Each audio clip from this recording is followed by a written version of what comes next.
ಚನ್ನಪಟ್ಟಣ ತಾಲೂಕು ಅನೋದ್ಯಮದ ಪ್ರಗತಿ ಹೊಂದಲು ನೀರಾವರಿಯ ಜೊತೆ ಎಸ್ ಲಿಂಗೇಶ್ ಕುಮಾರ್ ಅವರ ಕೊಡುಗೆ ಅಗಾಧವಾಗಿದೆ ಎಂದು ಮಾಜಿ ಸಂಸದ ಡಿಕೆ ಸುರೇಶ್ ಅಭಿಪ್ರಾಯಪಟ್ಟರು. ಶ್ರೀ ಕೆಂಗಲ್ ಕ್ಷೇತ್ರದಲ್ಲಿರುವ ಶ್ರೀ ತಿಮ್ಮಮ್ಮ ದಾಸೇಗೌಡ ಕಲ್ಯಾಣ ಮಂಟಪದಲ್ಲಿ ಆಯೋಜಿಸಲಾಗಿದ್ದ ಬಮೂಲ್ ಚುನಾವಣೆಯ ಹಾಲು ಉತ್ಪಾದಕರ ಸಹಕಾರ ಸಂಘಗಳ ಅಧ್ಯಕ್ಷರು, ಉಪಾಧ್ಯಕ್ಷರು ಹಾಗೂ ಮುಖ್ಯ ಕಾರ್ಯನಿರ್ವಾಹಕರುಗಳ ಸಭೆಯಲ್ಲಿ ಮಾತನಾಡಿದರು. ಈ ಬಾರಿಯ ಬಮೂಲ್ ಚುನಾವಣೆಯಲ್ಲಿ ಕಾಂಗ್ರೆಸ್ನ ಬೆಂಬಲಿತ ಅಭ್ಯರ್ಥಿಯಾಗಿ ಸ್ಪರ್ಧೆ ಮಾಡಿರುವ ಎಸ್ ಲಿಂಗೇಶ್ ಕುಮಾರ್ ಅವರನ್ನು ಆಯ್ಕೆ ಮಾಡಬೇಕಾಗಿದ್ದು ನಮ್ಮೆಲ್ಲರ ಕರ್ತವ್ಯವಾಗಿದೆ ಎಂದರು. ರಾಜ್ಯದಲ್ಲಿ ಕಾಂಗ್ರೆಸ್ ಸರ್ಕಾರ ಇರುವುದರಿಂದ ಬಮೂಲ್ಗೆ ವಿಶೇಷವಾದ ಯೋಜನೆಗಳನ್ನು ತರಬಹುದು. ಅದರಲ್ಲೂ ಕಾಂಗ್ರೆಸ್ ಸರ್ಕಾರದ ಮುಖ್ಯಮಂತ್ರಿ ಸಿದ್ದರಾಮಯ್ಯನವರು ಹಾಗೂ ಉಪಮುಖ್ಯಮಂತ್ರಿಗಳಾದ ಡಿಕೆ ಶಿವಕುಮಾರ್ ಅವರು ಪ್ರತಿ ಲೀಟರ್ ಹಾಲಿಗೆ 4 ರು ಪ್ರೋತ್ಸಾಹಧನ ನೀಡಿರುವುದು ರಾಜ್ಯದಲ್ಲಿ ಇತಿಹಾಸ ಎಂದರು.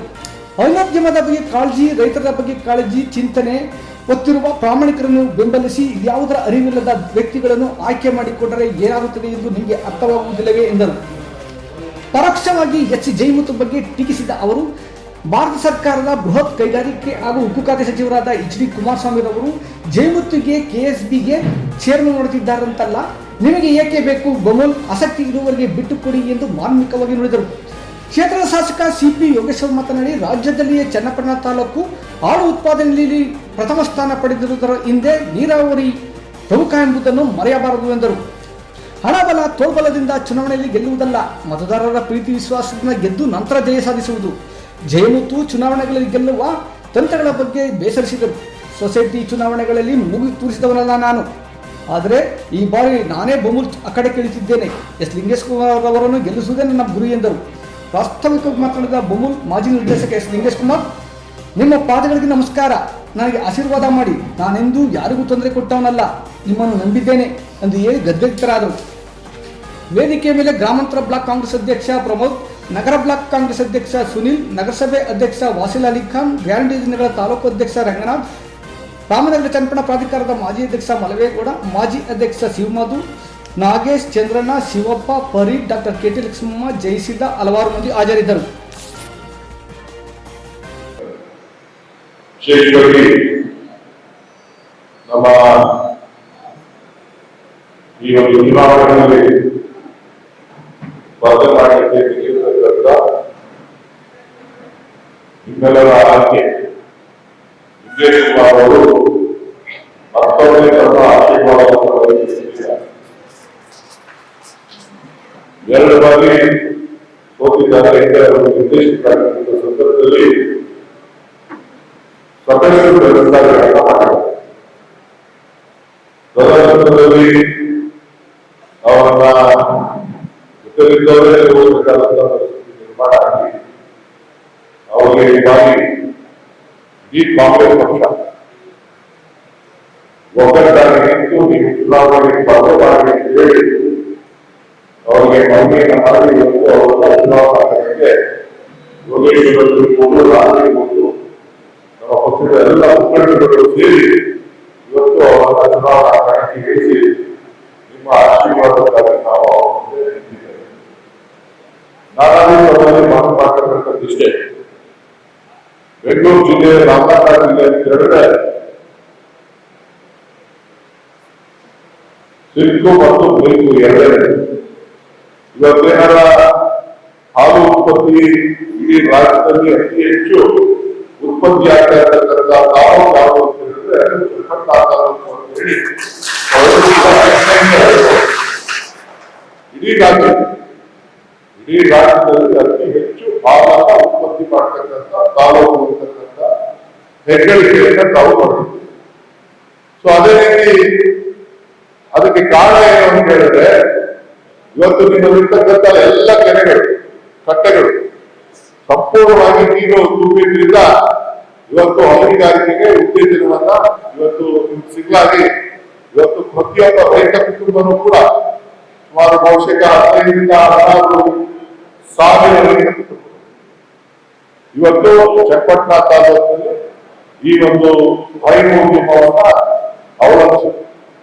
ಅದರಲ್ಲಿ ನಮ್ಮ ಜಿಲ್ಲೆಯಲ್ಲಿ ಕೂಡ ಅತಿ ಹೆಚ್ಚು ಹಾಲು ಉತ್ಪತ್ತಿಯನ್ನ ನಾವೆಲ್ಲ ಸೇರಿ ಮಾಡ್ತಾ ಇದ್ರು ಕೂಡ ಇವತ್ತು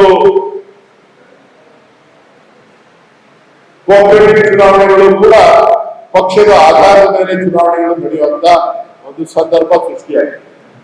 ಮತ್ತು ಯಾರು ರಾಜಕೀಯವಾಗಿ ಎದುರಾಗಿರಲಿಲ್ಲ, ನಾವು ಜನತಾದಳ, ನಾವು ಕಾಂಗ್ರೆಸ್, ನಾವು ಬಿಜೆಪಿ ಅಂತ ಯಾರು ಹಾಕೊಳ್ಳಿ ಅಂತ ಹೇಳಿ ಸುಮ್ಮನೆ ಇರ್ತಾರೆ. ಈಗ ಎಲ್ಲ ಘಟಾನುಘಟಿ ನಾಯಕರುಗಳೇ ಇಳಿದು ಇವ್ರನ್ನ ನಿಂತ್ಕೋಬೇಕು, ಅವ್ರು ಮಾಡ್ಬೇಕು, ಈ ಮಾಡ್ಬೇಕು ಅಂತ ಹೇಳಿ ಸಭೆಗಳನ್ನ ಮಾಡ್ತಾ ಇರೋದ್ರಿಂದ ನಾವು ಕೂಡ ನಿಂತು ಬೆಂಬಲವನ್ನ ಕೊಡಬಾರ್ದು ಅಂತ ಹೇಳಿ ನಾನು ಮತ್ತು ಶಾಸಕರು ಮಾತನಾಡಿ ಇವತ್ತು ತಮ್ಮನ್ನೆಲ್ಲ ಆಹ್ವಾನ ಮಾಡಿದ್ದೇವೆ. ನಮ್ಮ ಆಹ್ವಾನಕ್ಕೆ ತಾವೆಲ್ಲರೂ ಕೂಡ ಬಂದಿದ್ದೀರಿ. ತಮ್ಮೆಲ್ಲರೂ ಕೂಡ ಧನ್ಯವಾದಗಳನ್ನ ನಾನು ನೀಡಲಿಕ್ಕೆ ಬಯಸ್ತೇನೆ. ನಾನು ತಮ್ಮನ್ನು ಮನವಿ ಮಾಡ್ತೇನೆ. ನಾನು ಸಹಿತ 2 ಸಾರಿ ಹಾಲು ಒಕ್ಕೂಟಕ್ಕೆ ನಿಮ್ಮ ಆಶೀರ್ವಾದದಿಂದ ಡೈರೆಕ್ಟ್ ಕೆಲಸ ಮಾಡಿದ್ದೀನಿ. ಮತ್ತೆ 2 ಚುನಾವಣೆಯಲ್ಲಿ ನಾನು ಸೋತಿದ್ದೀನಿ. ದಯಮಾಡಿ ನಿಮ್ಮೆಲ್ಲ ಪಾದಗಳಿಗೆ ನಮಸ್ಕಾರ ಮಾಡ್ತಾ ಕೇಳ್ಕೊತೀನಿ. ನನ್ನ ಹೆಚ್ಚಿನ ಬೆಂಬಲದಿಂದ ಬೆಂಬಲಿಸಿ ಮುಂದಿನ ದಿವಸ 25ನೇ ತಾರೀಕು ನಡೆಯುವಂಥ ಚುನಾವಣೆಯಲ್ಲಿ ನಿಮ್ಮ ಆಶೀರ್ವಾದ ಬೇಕು. ನಮ್ಮೆಲ್ಲರಿಗೂ ಸಹಿತ ಅದನ್ನು ಮಾತು ಕೇಳಿ ನಿಮ್ಮ ಆಶೀರ್ವಾದ ಕೊಟ್ಟು ನಿಮಗೆ ಓಡಾಡಬೇಕು ಅಂತ ಕೇಳ್ಕೊತೀನಿ. ಬಾಕಿದ ನಮ್ಮ ಶಾಸಕರು ಮತ್ತೆ ಸಂಸದರು ಮಾತಾಡ್ತಾರೆ. ಎಲ್ಲರಿಗೂ ಧನ್ಯವಾದ. ಬೆಂಗಳೂರು ಹಾಲು ಉತ್ಪಾದಕರ ಸಹಕಾರ ಸಂಘಕ್ಕೆ ನಮ್ಮ ತಾಲೂಕಿನಿಂದ ನಮ್ಮ ನಿಮ್ಮೆಲ್ಲರ ಬೆಂಬಲಿತ ಅಭ್ಯರ್ಥಿಯಾಗಿ ನಿಖೇಶ್ ಕುಮಾರ್ ಅವರು ಇವತ್ತು ಚುನಾವಣೆಗೆ ಸ್ಪರ್ಧೆ ಮಾಡ್ತಾ ಇದ್ದಾರೆ. ಅಧಿಕೃತವಾಗಿ ಅವರಿಗೆ ಕಾಂಗ್ರೆಸ್ ಪಕ್ಷದ ಬೆಂಬಲವನ್ನ ಸೂಚಿಸುತ್ತೆ. ಇವತ್ತು ಮಾನ್ಯ ಸಂಸದರಾದ ಡಿ.ಕೆ. ಸುರೇಶ್ ಅವರು ಬಂದು ತಮ್ಮನ್ನ ಕುರಿತು ಮಾತನಾಡಿ ಅವರು ಜೈಲಿಗೆ ಹೋಗಬೇಕಾದ್ರಿಂದ ಇವತ್ತು ನಮ್ಮಿಂದ ನಿರ್ಗಮಿಸಿದ್ದಾರೆ. ವೇದಿಕೆ ಮೇಲೆ ಇರ್ತಕ್ಕಂಥ ಎಲ್ಲ ಮುಖಂಡರುಗಳೇ, ತಾವೆಲ್ಲ ಸರ್ಕಾರದ ಅಧ್ಯಕ್ಷರು, ನಿರ್ದೇಶಕರು, ಕಾರ್ಯದರ್ಶಿಗಳು ಬಂದಿದ್ದೀರಿ. ನೀವು ಯೋಚನೆ ಮಾಡಿ, ಈ ಚುನಾವಣೆ ಕಳೆದ 2 ಚುನಾವಣೆಗಳಲ್ಲಿ ಹಣಬಲ ತೋರುಗಳಿಂದ ಚುನಾವಣೆ ನಡೆದವು. ನಾವು ಬೆಂಗಳೂರಿಗೆ ಹೋಗಿದ್ವಿ. ಬಹಳ ದಬ್ಬಾಳಿಕೆ ಮಾಡಿ ಮತದಾರರನ್ನ ಹೊತ್ಕೊಂಡು ಹೋಗಿ ಅವರ ಐಡೆಂಟಿ ಕಾರ್ಡ್ ಕಿತ್ಕೊಂಡು ಚುನಾವಣೆ ಮಾಡಿ ಗೆದ್ದಂತ ನಿರ್ದೇಶನವನ್ನ, ಇತಿಹಾಸವನ್ನ ನಾವು ನೋಡಿದ್ದೀವಿ. ಆದ್ರೆ ಇವಾಗ ಕಾಂಗ್ರೆಸ್ ತೀರ್ಮಾನ ಮಾಡಿದ್ವಿ, ಇಲ್ಲ ಸರ್ಕಾರದ ಕೆಲಸ ಅಂದರೆ ಸಮಾಜ ಸೇವೆ ಮಾಡುತ್ತಾಗುದಿಲ್ಲ. ನಮ್ಮ ತಾಲೂಕಿನಲ್ಲಿ ಬಹಳ ಮುಖ್ಯವಾಗಿ ಹೈನುಗಾರಿಕೆ ಇದೆ. ಅದನ್ನ ಇನ್ನಷ್ಟು ಉನ್ನತೀಕರಣ ಮಾಡಬೇಕು, ಇನ್ನೊಂದಷ್ಟು ಸಹಾಯ ಆಗಬೇಕು, ರೈತರಿಗೆ ಅದನ್ನು ಹೆಚ್ಚಿಸಬೇಕು ಅಂತಂದ್ರೆ ನಾವು ಅದರಿಂದ ದೂರ ಇರಬಾರ್ದು. ನಾವು ಕೂಡ ಹೈನುಗಾರಿಕೆಯಲ್ಲಿ ಅವರ ಬೆಂಬಲಕ್ಕೆ ನಿಂತ್ಕೋಬೇಕು ಅಂತ ಹೇಳಿ ನಾನು ಈ ಸಾರಿ ಚುನಾವಣೆಯಲ್ಲಿ ನೇರವಾಗಿ ಬಹಳಷ್ಟು ಜನ ಇಲ್ಲಿ ಬಂದಿರ್ತಕ್ಕಂಥ ಅಧ್ಯಕ್ಷಗಳಿಗೆ, ಕಾರ್ಯದರ್ಶಿಗಳಿಗೆ ನಾನು ನೇರವಾಗಿ ಮಾತಾಡಿದ್ದೀನಿ. ನನ್ನ ಮನವಿ ಇಷ್ಟೇ, ನಮ್ಗೆ ಇದರಿಂದ ಬಹಳ ಈ ತಾಲೂಕು ಅನುಕೂಲ ಇದೆ. ಒಂದು, ಹಾಲಿಗೆ ಉತ್ತಮವಾದಂತ ಇನ್ನೂ ಹೆಚ್ಚಿಗೆ ಬೆಲೆ ಬರಬೇಕು. ಲೀಟ್ರಿಗೆ 50 ರೂಪಾಯಿ ಕಡಿಮೆ ಕೊಟ್ರೆ ಅದು ಹಾಲೇ ಅಲ್ಲ, ನೀರಿಗೆ ಸಮಾನ. ಇವತ್ತು ಹಾಲಿಗೆ 50 ರೂಪಾಯಿಗಿಂತ ಹೆಚ್ಚಿಗೆ ಬೆಳೆಸಿರ್ಬೇಕು. ಆ ನಿಟ್ಟಿನಲ್ಲಿ ಸೋರಿಕೆ ತಡೆಗಟ್ಟಬೇಕು. ಅಲ್ಲಿ ಆಗ್ತಕ್ಕಂಥ ಬೆಂಗಳೂರು ಡೈರಿ ಆಗ್ಬೋದು, KNF ಆಗ್ಬೋದು, ಅಕ್ರಮಗಳಿಗೆ ಕಡಿವಾಣ ಹಾಕ್ಬೇಕು, ರೈತರ ಪರ ನಿಂತ್ಕೋಬೇಕು ಅಂತೇಳಿ ತುಡಿತಾ ಇರೋದ್ರಿಂದ ನಾವೆಲ್ಲ ಚರ್ಚೆ ಮಾಡ್ತೀವಿ. ನಾನು, ಸುರೇಶ್ ಅವರು, ಶಿವಕುಮಾರ್ ಅವರೆಲ್ಲ ಬಹಳ ಹೊತ್ತು ಈ ಬೆಂಗಳೂರು ಡೈರಿ ಮತ್ತೆ ನಮ್ಮ KNF ಬಗ್ಗೆ ಬಹಳಷ್ಟು ಸುದೀರ್ಘ ಚರ್ಚೆ ಮಾಡ್ತಾರೆ. ಮುಂದಿನ ದಿನಗಳಲ್ಲಿ ಸರ್ಕಾರ ಇನ್ನೂ ಹೆಚ್ಚು ಒತ್ತು ಕೊಡಬೇಕಾಗ್ತದೆ.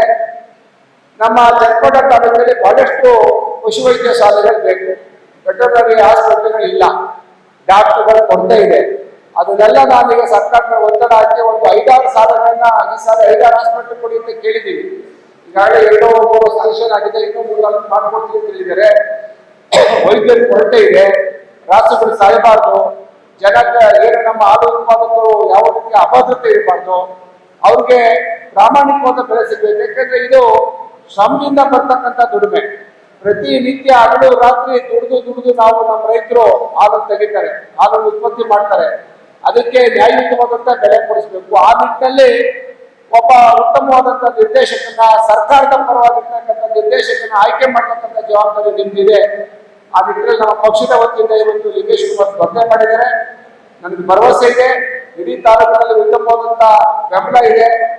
ಮುಂಬರುವ ಶೈಕ್ಷಣಿಕ ವರ್ಷದಲ್ಲಿ ನಿಮ್ಮ ಮಗುವಿನ ಭವಿಷ್ಯ ಉಜ್ವಲಗೊಳಿಸಲು ಚನ್ನಪಟ್ಟಣದ ಹೆಸರಾಂತ ಬಾಲು ಪಬ್ಲಿಕ್ ಸ್ಕೂಲ್ಗೆ ಸೇರಿಸಿ. ಬಾಲು ಪಬ್ಲಿಕ್ ಸ್ಕೂಲ್ನಲ್ಲಿ ಸುಸಜ್ಜಿತವಾದ library, robotics lab, cinema room, ಅತ್ಯಾಧುನಿಕ ವಿಡಿಯೋ ಲ್ಯಾಬ್ಗಳು, ವಿಜ್ಞಾನ ಪ್ರಯೋಗಾಲಯಗಳು, ಆನಿಮೇಷನ್ ಕ್ಲಾಸಸ್, ಸಾವಯವ ತೋಟಗಾರಿಕೆ ಮತ್ತು ಸುಧಾರಿತ ಭದ್ರತಾ ಕ್ರಮಗಳನ್ನು ಒಳಗೊಂಡಂತೆ ಉನ್ನತ ದರ್ಜೆಯ ಸೌಲಭ್ಯಗಳು, ವಿಶ್ವ ದರ್ಜೆಯ ಕಲಿಕೆಯ ವಾತಾವರಣ, ಆಟದ ಮೈದಾನ, ಆಟಿಕೆಗಳು ಮತ್ತು ಚಟುವಟಿಕೆ ಕೊಠಡಿಗಳು ಇವೆ. ರಾಮನಗರ ಜಿಲ್ಲೆಯಲ್ಲೇ ಉತ್ತಮ ಶಿಕ್ಷಣ, ಕಡಿಮೆ ಹಾಗೂ ಕೈಗೆಟುಕುವ ಶುಲ್ಕದಲ್ಲಿ. ಹೆಚ್ಚಿನ ಮಾಹಿತಿಗಾಗಿ ಸಂಪರ್ಕಿಸಿ 9035841553 ಈ ಸಂಖ್ಯೆಗೆ ಕರೆ ಮಾಡಿ ಅಥವಾ ಖುದ್ದಾಗಿ ಬನ್ನಿ. ಬಾಲು ಪಬ್ಲಿಕ್ ಸ್ಕೂಲ್, ಪಿಟಿ ರಸ್ತೆ, ಕೋಟೆ, ಚನ್ನಪಟ್ಟಣ.